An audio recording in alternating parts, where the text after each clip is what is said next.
Hi guys, this is my third day in Palawan. I availed the underground river package, pero before me makasulod sa cave, kinahanglan pa di og time to process the permit.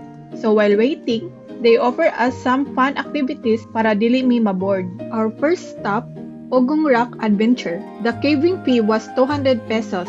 For me, it was my very first time. My first climb, my first cave experience. Wala jud ko nag-expect ba. Kay tanawa ra gud akong attire. Oh, partida na ha, nakasanda lang. Unya, mag-climbing di ay ko.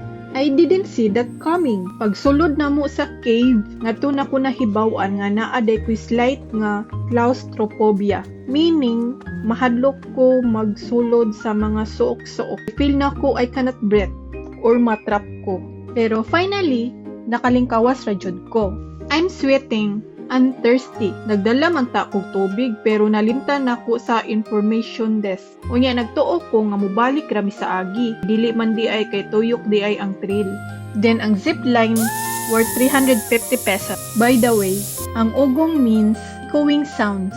If imong itap-tap ang rock inside the cave, moeko ang tingog.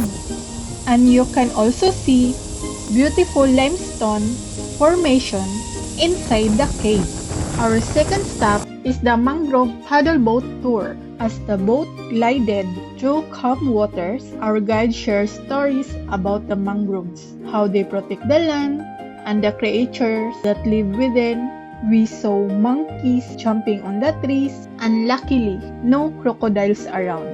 Bitaw wala bitay buaya diri. Then, we went straight to the last zip line near the beach. We passed through the beautiful beach. Of course, we took a moment to enjoy the view, the sounds of the waves, and the stunning ocean scenery while heading toward the zipline. This zipline is about 800 meters long.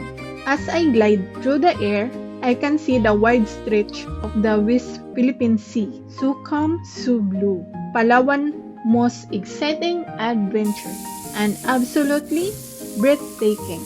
After the thrilling ride, we're all set and excited for our final destination, the underground river.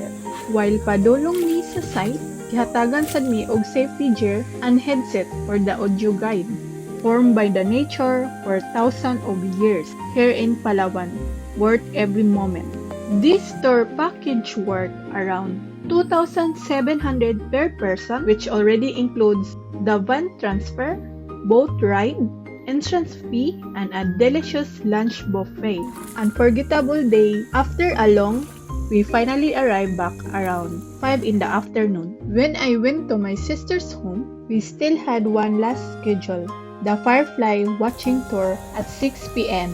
I was with my sister and my niece, and the tour was just near the city. The package cost 1,500 per person with the buffet dinner. This is my perfect and heartwarming way to end my Palawan adventure. Sa tinuod lang, everything was just perfect, from island hopping to all the adventures I had. And thank you for watching!